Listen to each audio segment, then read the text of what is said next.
बिस्मिल्लाहिर्रहमानिर्रहीम अस्सलामुअलैकुम वरहमतुल्लाहि वबरकातुहू। आज निकाह के हवाले से एक अहम मसला आप हज़रात के सामने बयान करना है। एक भाई ने यह मसला मालूम किया कि निकाह इस तरह कराया गया कि निकाह की इजाज़त लेने के लिए दुल्हन के पास गए और दुल्हन से इजाज़त लाने के बाद काजी साहिब ने उन गवाहन से पूछा कि दुल्हन ने इजाज़त दे दी, उसके बाद बस उन्होंने दुआ कराई, यानी इजाब कबूल कुछ भी नहीं करवाया। तो ऐसी सूरत में निकाह मुनक़िद होगा या नहीं? तो याद रखें, इस तरह निकाह मुनक़िद नहीं होगा। यहाँ पहली गुजारिश मैं ये करूँगा कि अहल शख्स से ही निकाह पढ़वाया जाए। इस फील्ड में हुआ ये कि बहुत सारे लोग जो है जिन्हें थोड़ा बहुत लिखना पढ़ना आता है वो भी निकाह पढ़ाने के लिए जो है राग़िब हो गए, निकाह पढ़ाने लग गए। तो ऐसे लोगों से आप ना पढ़वाएं। हमारी गुजारिश है उलमाए इस्लाम ही को आप मदऊ करें, उलमाए किराम ही को बुलाएं, जिन्हें दीन की बारीकियों के बारे में बताए, जो दीन को पढ़ते हैं, समझते हैं, पढ़ाते हैं, दीन के मसाइल बयान करते हैं। अब हमने ये भी देखा बहुत सारे नात खान हैं, उन्होंने भी जो है निकाह नामे के फार्म उठा लिए और वो भी जगह जगह निकाह पढ़ाने के लिए इस तरह जा रहे हैं। जब उनको कोई मसला दरपेश होता है तो वो किसी आलिम दीन से जो है मालूम कर रहे होते हैं। मेरे पास भी कई बार कॉल आ रही होती, इस तरह निकाह हुआ, इस तरह निकाह हुआ, क्या आया निकाह हुआ या नहीं।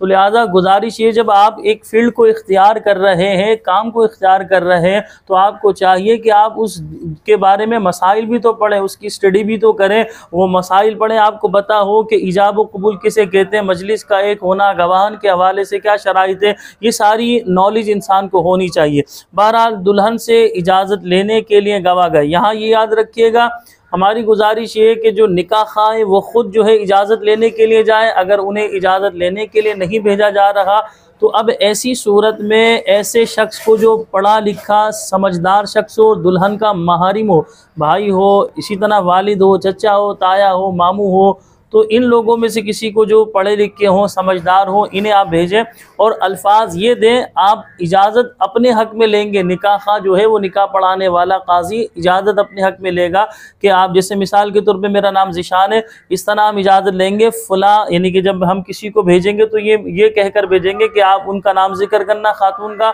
कि फ़ुलाना बिनते फ़ुला, क्या आप इजाज़त देती हैं जैसे काजी मोहम्मद ज़िशान रज़ा कादरी को कि वो आपका निकाह फ़ुला बिन फ़ुला से इतने हज़ार मेहर पर कर दें। दुल्हन कहेंगी हाँ, या मैंने इजाज़त दिया, मैंने कबूल किया। अब इस सूरत में तीनों सूरतों में इजाज़त मिल जाएगी। सही है। अब ये गवाहान और वकील जो है वहाँ पर आएंगे, जाहिर सी बात है हम उनसे मालूम करेंगे दुल्हन ने हाँ में इजाज़त दी है, गवाहान इस चीज़ की जो है तस्दीक करेंगे। फिर उसके बाद निकाह का खुतबा पढ़ा जाएगा।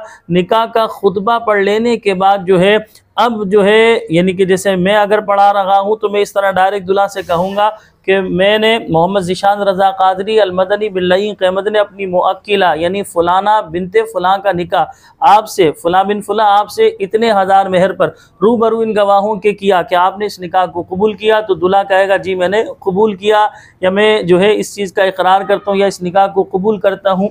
तो लिहाजा अब ऐसी सूरत में गवाहन ने इसको सुना। अब मैंने जो दूल्हा से कहा ये ईजाब है, दूल्हा ने जो कबूल के अल्फाज अदा किए ये कबूल है। तो ईजाब और कबूल देखे एक ही मजलिस में हुआ, हम दोनों वहाँ बैठे हुए थे, एक ही साथ थे और वहाँ गवाह भी मौजूद थे, गवाहों ने इस चीज़ को सुना। तो लिहाजा ये निकाह मुनक़िद होगा।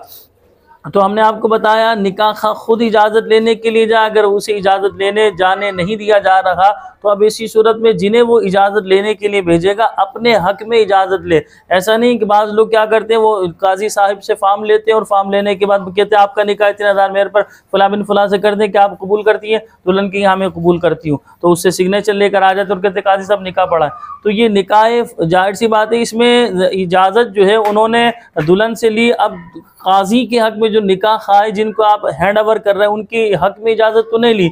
बहरहाल ऐसी सूरत में भी निकाह तो देखे मुनाकिद हो जाएगा कि वो शख्स अब कह देगा कि काजी साहब निकाह पढ़ा दे, दुल्हन ने इजाज़त दे दी है। तो अब ऐसी सूरत में काजी साहब निकाह पढ़ाते, वो निकाह भी मुनक़िद हो जाएगा। लेकिन बेहतर तरीका यही है कि निकाह का खुद जाए। निकाह का खुद नहीं जा रहा तो अपने हक़ में इजाज़त लेगा कि आप मुझे, यानी कि अपने मुअक्किल को वो भेजेगा, जिसकी अपने कासिद को भेजेगा और दुल्हन से जो है इजाज़त अपने हक़ में लेगा कि आप मुझे इजाज़त देती हैं कि इतने हज़ार मेहर पर फ़ुला बिन फ़ुला से मैं आपका निकाह कर दूँ। दुल्हन इजाज़त देंगी, फिर उसके बाद आप जो है इजाब करेंगे, दूल्हा कबूल करेगा, मजलिस भी एक होगी, गवाह भी मौजूद होंगे। इस तरह ये निकाह मुनक़िद होगा। तो तो बहरहाल भाई ने जो ये मसला मालूम किया कि ऐसी सूरत में जो हमने आपको बताया कि बस दुल्हन से इजाज़त लेकर आए, काजी साहब ने जो है वो दुआए खैर कराई, निकाह का खुतबा पढ़ा और दुआए खैर करा दी, इस तरह ना इजाब हुआ ना कबूल हुआ, तो शरई एतबार से निकाह मुनक़िद नहीं होगा। याद रखिए, निकाह के मुनक़िद होने के लिए मजलिस का एक होना शर्त है।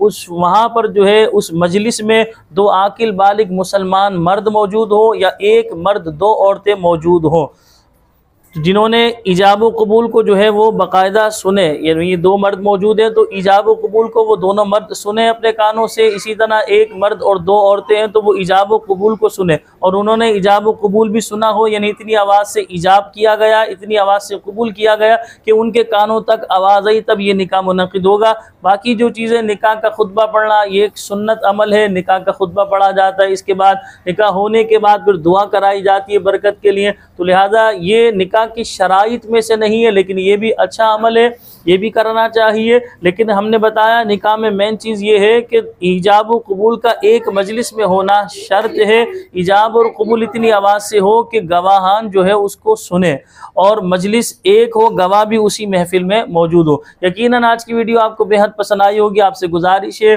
कि अगर आपने अभी तक हमारे चैनल को सब्सक्राइब नहीं किया तो चैनल को सब्सक्राइब कर लीजिए और दीन को पढ़िए, दीन को सीखिए, समझिए। जब आप दीन को पढ़ेंगे तभी आपको दीन के हवाले से मालूमात हासिल होगी। हमें अपनी दुआओं में याद रखिएगा। अस्सलामु अलैकुम व रहमतुल्लाहि व बरकातुहू।